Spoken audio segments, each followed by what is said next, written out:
Public.com presents The Rundown, your daily market update in under 10 minutes. My name is Zaid Admani, and today is Tuesday, July 22nd.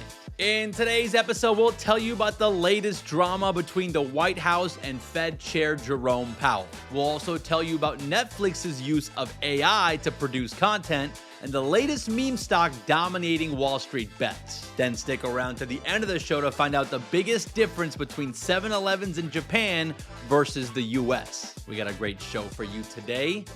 Let's go. Markets got off to a decent start this week with both the S&P 500 and NASDAQ closing at record highs on Monday, with the S&P 500 jumping 0.1% and the NASDAQ was up 0.4% as tech stocks continue to power this rally. It's been a steady climb for the markets lately. That's despite some potential speed bumps ahead. The Commerce Secretary Howard Lutnick said that the August 1st deadline for the reciprocal tariff pause is firm. So that means that if last-minute trade deals don't get signed, we're looking at major tariff hikes next month. But Wall Street doesn't seem to care about that at this point. I think unless these tariffs start hitting inflation again or corporate profits, the markets are just going to ignore all the tariff drama. It's kind of like ignoring the check engine light on your car. You just keep driving until the car breaks down. Sometimes it never breaks down. My wife had her check engine light on for like a year before something bad happened. Now, the other drama to keep an eye on is the White House versus the Federal Reserve. President Trump has not so subtly been pushing Jerome Powell to cut interest rates. He even floated the idea of firing him. Now, the president has walked that back, but now Treasury Secretary Scott Bessent is calling for a full review of the Federal Reserve. So it looks like the story isn't going away anytime soon, and all eyes are going to be on Jerome Powell at next week's Fed meeting on July 30th to see if he addresses all this political pressure. So yeah, despite the market rally, there's still plenty of uncertainty under the hood. But for now, the markets are still enjoying the summer sunshine and cruising to new highs. Let's run through some headlines, starting with Netflix. Netflix is officially using AI to help produce content. According to Bloomberg, Netflix has started working with Runway AI, which is a startup that's been making waves in the generative video space. Netflix's CEO Ted Sarandos said the company used AI tools for the first time to create special effects for an Argentinian sci-fi series called El Astronaut. I might be butchering that name. Sources say that Netflix is now actively testing its tools for other projects. Runway has been making waves. Their newest model, called Act 2, makes motion capture way easier and cheaper. They can essentially map human movement onto animated characters. So with this technology, actors don't have to wear those funny looking green suits with hundreds of ping pong balls on them. And that way, studios can now use AI to save millions of dollars on special effects. And that's why every major studio in Hollywood is looking to use these AI tools. Even Disney. They're reportedly testing Runway AI, and they've held discussions with the company, though they say they're not planning to use it for actual production just yet. And by the way, Runway is not the only AI player trying to make waves in Hollywood. OpenAI has been pitching their own video tool called Sora to studios, including Disney. Sora did have a lot of hype a few months ago when it launched, but I feel like that hype's been replaced by Google's Veo 3 model that was released a couple months ago. There are now dedicated YouTube channels and TikTok accounts of AI-generated content from Veo 3, like vlogs of Bigfoot and animals doing Olympic diving. There was even a commercial during the NBA Finals that was fully generated from Veo 3. So all that being said, AI tools are getting better and better when it comes to video, and they're only going to continue to improve. And I expect every major studio in Hollywood is going to be using AI pretty soon to save money on production costs. And I imagine that's going to be great for their profit margins and shareholders. But we'll have to see what kind of impact this has on jobs in the industry as a whole. It's definitely something to keep an eye on and a great example of AI potentially replacing people's jobs. Let's shift gears and talk about JPMorgan, the biggest bank in the world.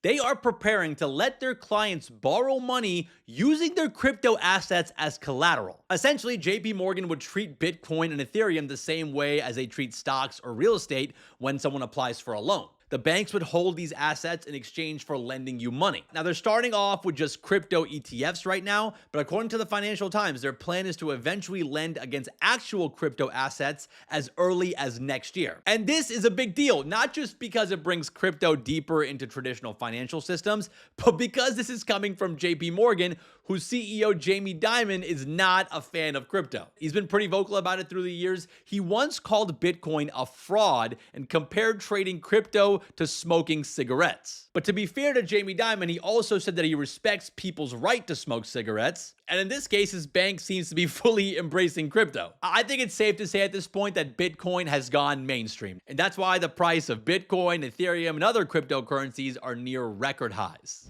Let's talk about some stocks making moves today. There is a new meme stock in town, and it's been on a wild ride this past week. The stock I'm talking about is Opendoor. It's gone from $1 to over $4 in a week without any significant news or changes to their business. And all that has gotten the attention of Wall Street bets and the retail crowd, with trading volumes up 1,000%. Yesterday was one of the biggest days for Opendoor. The stock jumped over 100% at one point.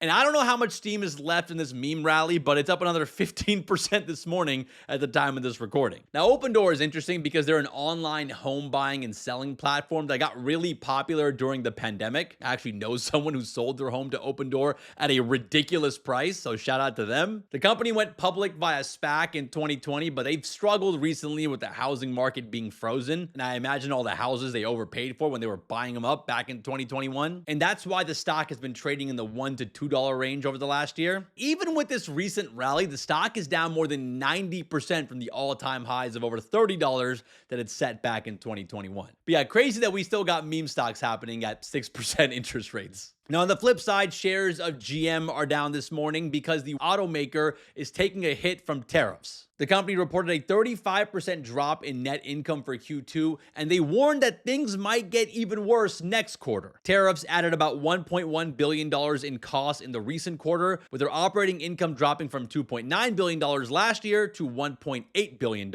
Now, despite the tariff pressure, GM did keep its full-year guidance. Kind of. They already trimmed their 2025 forecast back in May from $15.7 billion down to the $10 to $12 billion range, and they attributed most of that from the impact of tariffs. Now, there was a bit of good news though. GM did beat revenue estimates and saw solid US sales, and they also posted their second straight profitable quarter in China. But Wall Street didn't seem to care about the good stuff. They were mostly focused on the impact of tariffs, and shares are down around 3% this morning at the time of this recording. And finally, we have Lockheed Martin. Shares of the weapons and defense contractor are taking a hit after the company got hit with a $1.6 billion charge related to a classified project and their Sikorsky helicopter business. And the company says their classified project is an aeronautical program, and their Sikorsky helicopter project is related to production for the Canadian and Turkish government. But yeah, overall, not a great quarter for Lockheed. Their operating profits dropped by 65%, coming in around $750 million. Wall Street was expecting operating profits north of $2 billion. So that's a pretty big miss. The company's also cutting their full year guidance, and that's why shares are down more than 7% this morning on this news. Let's wrap the show with a fun fact.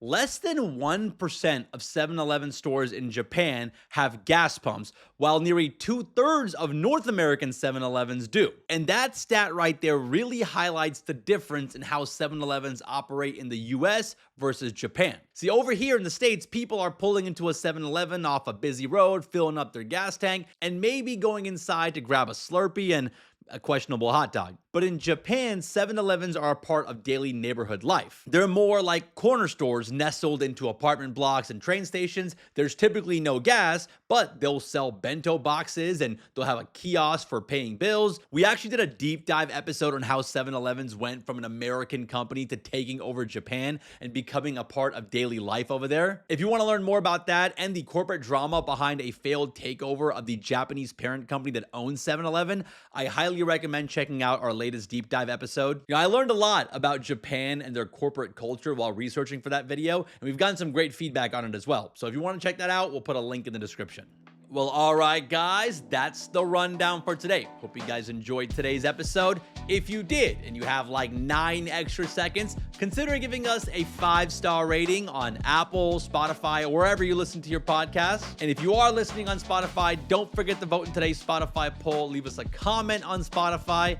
All that engagement really does help us out, and it helps other people find the show. I also want to give a special shout out to the YouTube listeners. We see you, all right? So keep commenting there. Thank you guys again for listening and watching. Shout out to Mike and Connor for all the help behind the scenes. And we'll see you guys back here tomorrow.